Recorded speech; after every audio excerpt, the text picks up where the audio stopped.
আশেক আসে না, মুহাব্বত করে থাকে। 3টা বেজে গেছে, 4টা বেজে গেছে, সন্ধ্যা ঘনাইছে, আশেক আসে না, তাকে মুহাব্বত করে। সারা রাত এভাবে দাঁড়াই রইলেন। সকাল হয়ে গেল। একজন আল্লাহওয়ালা যাইতেছে, বলতেছে, বাবারে এই জায়গায় শীতের সময় কেন তুমি দাঁড়াই রইছ? কই হুজুর, আমি গতকাল সন্ধ্যা থেকে সারা রাত আমি যাকে মুহাব্বত করি, ভালোবাসি, তার জন্য আমি দাঁড়াই রইলাম। সে আমাকে ফাঁকি দিয়েছে, আমাকে ফাঁকি দিয়েছে, আমার কাছে আসে নাই। আল্লাহর বান্দা, বুজুর্গ বান্দা, সে বলল যে তুমি দুনিয়ার মানুষের জন্য তুমি দাঁড়াই রইলা, সারা রাত মুহাব্বত করে, তার ভালোবাসায় করে তুমি দাঁড়াই রইলা। তুমি যদি আল্লাহ এবং আল্লাহ রাসূলকে তুমি মুহাব্বত করে একটু সময় যদি তুমি দাঁড়াই থাকতা, আল্লাহকে মুহাব্বত করে একটু সময় যদি তুমি ব্যয় করতা, আল্লাহ রাব্বুল আলামিন তোমাকে ওলিদের খাতার মধ্যে তোমার নাম লিখে নিত। বলেন সুবহানাল্লাহ। ছোট্ট একটা নসিহত। উনি চিন্তা করলেন যে কতটা সত্য। দুনিয়ার পিছনে তিনি পড়েছিলেন, মুহাব্বত করেছিলেন দুনিয়ার মানুষকে। মুহাব্বত ঠিক আছে, দিলটা দুনিয়ার থেকে ফিরে এনে আখিরাতের দিকে নিয়ে গেছে। আল্লাহর জন্য তিনি নিয়ে গেছেন। আল্লাহর জন্য কেউ যদি মুহাব্বত করে, আল্লাহ তার হয়ে যায়। বলেন সুবহানাল্লাহ। আমি আপনার দুনিয়ার সব কিছু পাইলাম, ধন দৌলত, অঢেল সম্পত্তির মালিক হলাম, দুনিয়ার সব কিছু পাইলাম, কিন্তু আমি আল্লাহকে পাইলাম না, আমি কিছুই পাইলাম না। কথা বলেন ঠিক কি ঠিক না? দুনিয়ার কোনো কিছুই আমি পাইলাম না। টাকা পয়সা, গাড়ি বাড়ি, ব্যাংক ব্যালেন্স, কোনো কিছুই আমার নাই। কোনো সম্পদ নাই, কোনো সম্মান নাই, কোনো ইজ্জত নাই, কোনো কিছুই নাই। আমি আমার মালিককে পেয়েছি, আমি সব কিছু পেয়েছি। কথা বলেন ঠিক কি ঠিক না? আমি সব পেয়েছি, আর আমি আমার মালিককে আমি পাইলাম না, আমি কোনো কিছুই পাইলাম না। বাদশাহ হারুন রশিদ, তার অনেকগুলা স্ত্রী ছিল, বাদী ছিল। বাদশাহ হারুন রশিদ ডাক দিয়ে বলতেছেন, ও আমার স্ত্রীরা শোনো, আজকে আমার কাছে যে যা চাবা আমি তাই দিয়ে দিব। আল্লাহওয়ালা একজন ব্যক্তি ছিল। বাদশাহ হারুন রশিদ চেয়ারে বসা। এক স্ত্রী বলতেছে, মনে মনে বলতেছে, সুযোগ আজকে একটা পাইছে, কাজে লাগাই। বাদশাহ, আপনার যত জমিন গুলা আছে, এই জমিন গুলা আমার নামে লিখে দেন। স্ত্রী একজন বলতেছে, যাও আমি তোমাকে লিখে দিলাম। আর এক স্ত্রী বলতেছে, আপনার যতগুলো উট আছে, এই উট গুলো আমাকে দিয়ে দেন। বাদশাহ বলল, যা আমি তোমাকে তাও দিয়ে দিলাম। আরেক স্ত্রী ডাক দেয়া বলতেছেন, আপনার যত গাড়ি বাড়ি আছে এগুলো আমার নামে দিয়ে দেন। বাদশাহ তাও দিয়ে দিলেন। আর একজন আল্লাহওয়ালা জুবাইদা ছিলেন, তিনি বলতেছেন, আমি গাড়ি বাড়ি, টাকা পয়সা, ব্যাংক ব্যালেন্স কোনো কিছুই আমি চাই না। বাদশার পিছনে এসে মাথার মধ্যে হাত দিয়ে বলতেছেন, বাদশাহ আমি কোনো কিছু চাই না, আমি আপনাকে চাই। বলেন সুবহানাল্লাহ। আমার কথা বুঝে থাকলে বলেন, যারা টাকা পয়সা নিল তারাই জিতলো, নাকি যে টাকা পয়সা নিল না, যে বাদশাকে নিল সে জিতলো? বলেন সেই জিতেছে। কারণ যে বাদশাকে পাইলো সে তো সব কিছু পাইলো। কথা বলেন ঠিক কি ঠিক না? যে বাদশাকে পাইলো সে তো সব কিছু পাইলো। যে বাদশাকে পাইলো না সে কিছুই পাইলো না। যে আমার মালিককে পাইলো, আল্লাহকে যে পাইলো সে তো সব কিছু পাইলো। যে আমার মালিককে, আল্লাহকে পাইলো না, সে কিছুই পায় নাই। কথা বলেন ঠিক কি ঠিক না? সে কিছুই পায় না। সেজন্য মালিকের সাথে সম্পর্ক করতে হবে। দুনিয়ার মানুষ আমাকে সম্মান করুক বা না করুক, দুনিয়ার মানুষ আমাকে চিনুক বা না চিনুক, এতে আমার যায় আসে না। আমার মালিকের সাথে সম্পর্ক থাকার কারণে, সম্পৃক্ত থাকার কারণে আল্লাহ রাব্বুল আলামিন আমাকে জান্নাতে পৌঁছাই দিও। বলেন সুবহানাল্লাহ। সেজন্য আমল করতে হবে, ঈমানকে বিক্রি করা যাবে না। নির্বাচন সামনে, এক কাপ চায়ের দাম 5 টাকা, এই 5 টাকার বিনিময়ে আমার ঈমানকে বিক্রি করে ফেলতেছে। কথা বলেন ঠিক কি ঠিক না? আরেকজন ভোট চাওয়ার জন্য আসে, বলে ভাই ভোটটা দিয়ে 1 কাপ চা খা। এই বেচারা তো হারে আপনার ভোটটাকে কিনে নিল, বান্দার হককে নষ্ট করলো। আমি তো মুনাফিক, কারণ চা খাইলাম, টাকা নিলাম, সব কিছু করলাম, ওই বেচারাকে ভোট দিলাম না। এরকম আমাদের সমাজ আছে কি নাই? আছে না? আছে, অনেক আছে। এই কাজ করা যাবে না। আল্লামা ইমাম আবু দাউদ রাহমাতুল্লাহ আলাইহি এই ছোট্ট ছোট্ট আমলগুলো করার কারণে আল্লাহর জান্নাতে আমরা যাইতে পারি। যেমন মনে করেন আমরা যখন ছোট ছিলাম দেখেছি জুয়ার আসর আছে না, জুয়া খেলা দেখবেন, এরকম এক সময় দেখেছি যে এরকম ঘুরানি দেয়, কে কিনা কি জানি বলে খেলা। এখানে বাঘের ছবি আছে, হরিণের ছবি আছে, বিভিন্ন ছবি আছে। একজনের ধরেন 100 টাকা হরিণের কি এর মধ্যে ধরলো, আরেকজনে 1000 টাকা গরুর ছবির মধ্যে এরকম ধরলো। আমরা দেখি যে ছোট সময় বিভিন্ন মেলার মধ্যে এরকম নিয়ে আসতো, আসছে না এরকম? এরকম ঘুরান দিত। তো যে 100 টাকা ধরছে, 1000 টাকা ধরছে, 5000 টাকা ধরছে বিভিন্ন ছবির মধ্যে, তো সর্বমোট টাকা ধরেন 50,000 হয়েছে। এখন একজনের ভাগ্য যদি মিলে যায় দেখবেন তাসের মতন, জুয়ার মতন 50,000 টাকা এরকম মিলা গেল। আর কারোটা যদি না মিলে তাহলে যে খেলতেছে তার ওটা রয়ে গেল। কথা বলেন ঠিক কি ঠিক না? যেহেতু আমরা শুধু জুয়াই বুঝি না, তারপরে আমি বললাম, তাহলে দেখা গেল 50,000 টাকা এরকম রয়ে গেল। আমি আপনি ছোট্ট ছোট্ট আমল করার কারণে আল্লাহ জান্নাত আমার জন্য অপেক্ষা করতেছে। বলেন সুবহানাল্লাহ। সিয়াসিত্তার কিতাব, তার মধ্যে আছে মুসলিম আবু দাউদ রাহমাতুল্লাহ আলাইহি। আবু দাউদ রাহমাতুল্লাহ আলাইহি, ইমাম আবু দাউদ রাহমাতুল্লাহ আলাইহি তিনি বলেন তার একটি ঘটনা। আল্লামা ইমাম আবু দাউদ রাহমাতুল্লাহ আলাইহি তিনি নদীর পার দিয়ে এরকম হাঁটতেছে, হাঁটতে হাঁটতে সমুদ্রের মাঝখান থেকে একটা আওয়াজ চলে আসলো, জাহাজ থেকে এক ব্যক্তি হাসি দিছে। হাসি দেন আমরা, হাসি দিয়ে বলতেছে আলহামদুলিল্লাহ। এই কথা বলার পরে আল্লামা ইমাম আবু দাউদ রাহমাতুল্লাহ আলাইহি তিনি নদীর পার থেকে শুনে চিন্তা করলো, হারে এই হাসির আওয়াজ যখন দিল আলহামদুলিল্লাহ, সে বলল এটার জবাব দেওয়া মুস্তাহাব। উনি চিন্তা করলো ওই ব্যক্তির কাছে গিয়ে ইয়ারহামুকাল্লাহ আমি বলে আসি, কিন্তু নদীর মাঝখানে, সমুদ্রের মাঝখানে আমি কিভাবে যাব? এক ব্যক্তিকে বলল নদীর পাড়ে নৌকা নিয়ে বসা। ওই ব্যক্তিকে বলল ভাই ওই জাহাজের কাছে তুমি যাবা। উনি বলতাছে, মনে মনে বলতাছে আমি যাবো না, বেশি টাকা চাই। উনি চিন্তা করে বলল যে চাইতে পারে, এক শর্ত, 3 আনা যদি আমাকে দাও। 3 আনার অনেক দাম ছিল। মুরব্বী বাজারের আপনি আছেন, ছোট সময় আপনারা 5 পয়সা দেখছেন, 10 পয়সা, 25 পয়সা, 50 পয়সা, 1 টাকা এরকম দেখেন নাই? দেখেছেন, এরকম ছিল। আল্লামা ইমাম আবু দাউদ রাহমাতুল্লাহ আলাইহি তিনি ঠিক আছে যাও, আমি তোমাকে 3 আনা দিব।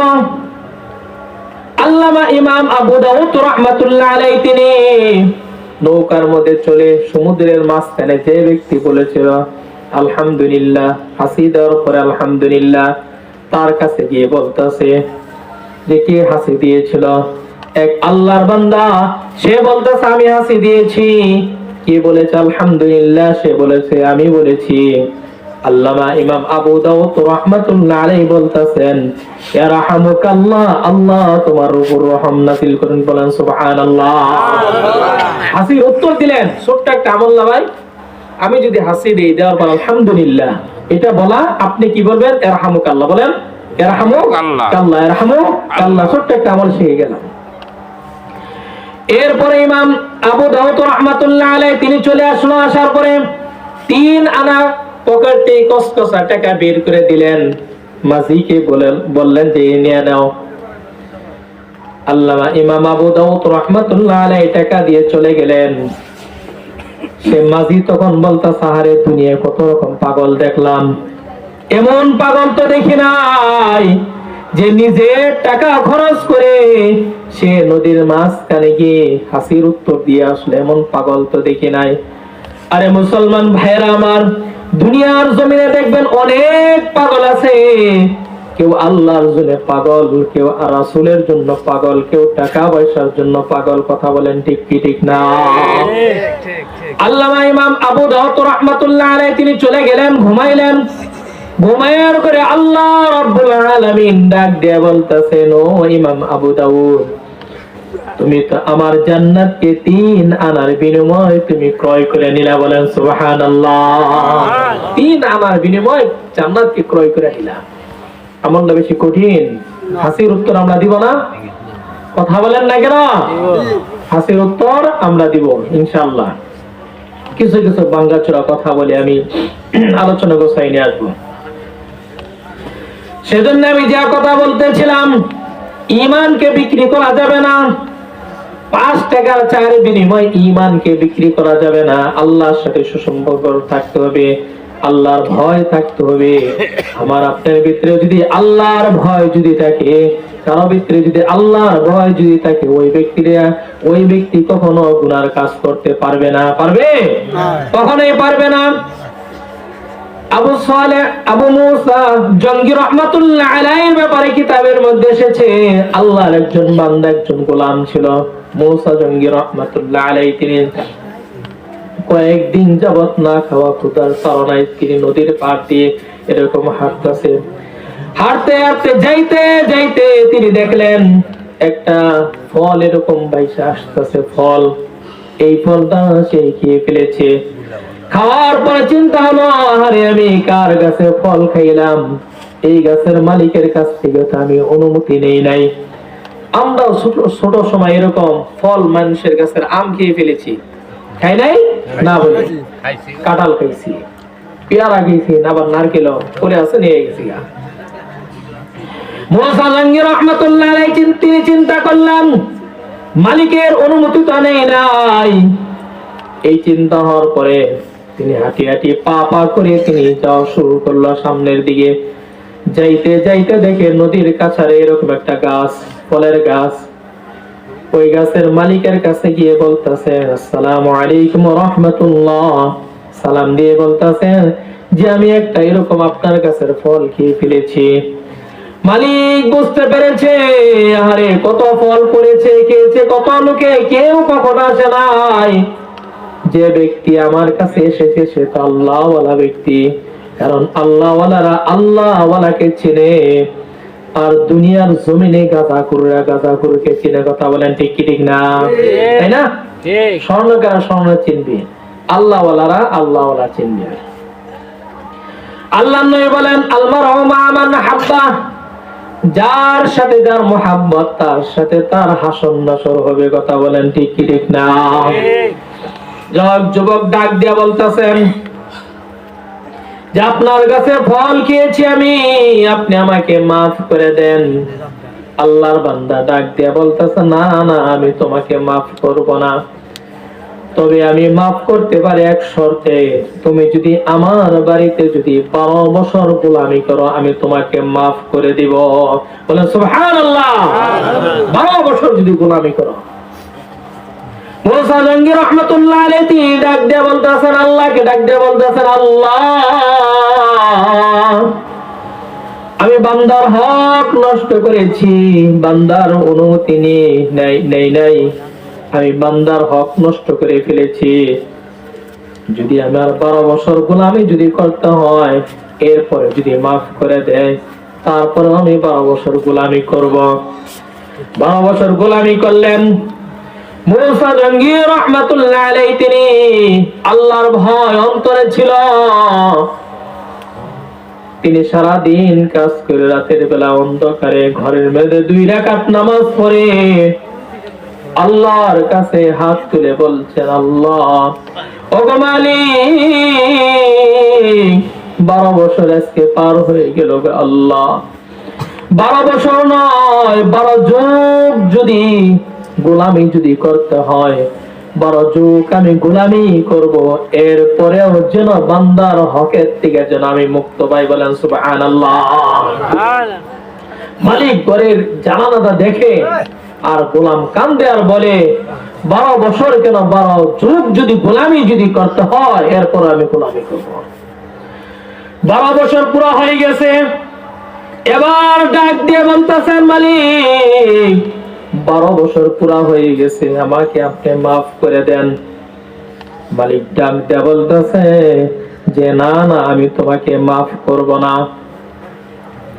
কারণ আমি দেখেছি তোমাকে রাতের অন্ধকারে তাহাজ্জুদের সময় আমি তোমাকে দেখেছি যায় নামাজের মধ্যে পড়ে তুমি 2 হাত তুলে আল্লাহকে ডাক দিয়ে বলেছো, আল্লাহ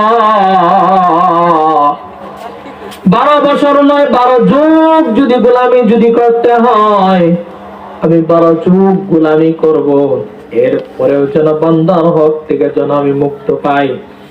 তাহলে তুমি কি তো বলেছো 12 যুগ তুমি গোলামি করবা, এটা তো তোমার কথা, এটা আমার কথা নয়। যাক, লম্বা চড়া কথা।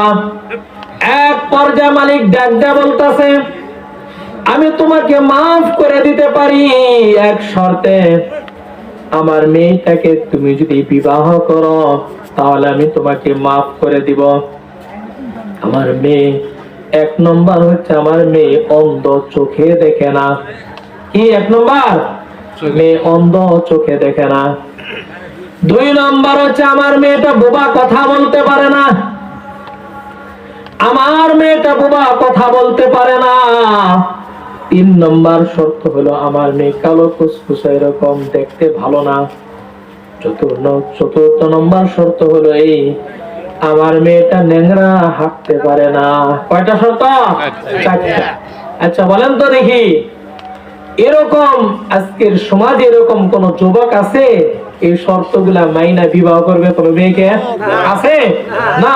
এরকম চোখে দেখে না, অন্ধ, এরপর কথাও বলতে পারে না, বোবা, চেহারাও ভালো না, হাঁটতেও পারে না, নুলা। মুসা জঙ্গি রাহমাতুল্লাহ আলাইহি তিনি চিন্তা করলেন বান্দার হক, হকুল্লাহ, হকুল আব। একটা হচ্ছে আল্লাহর হক। আল্লাহর হক হলো নামাজ, রোজা, হজ, যাকাত। আমি আজকে এশার নামাজ পড়ি নাই, কথার কথা আপনি পড়েন নাই।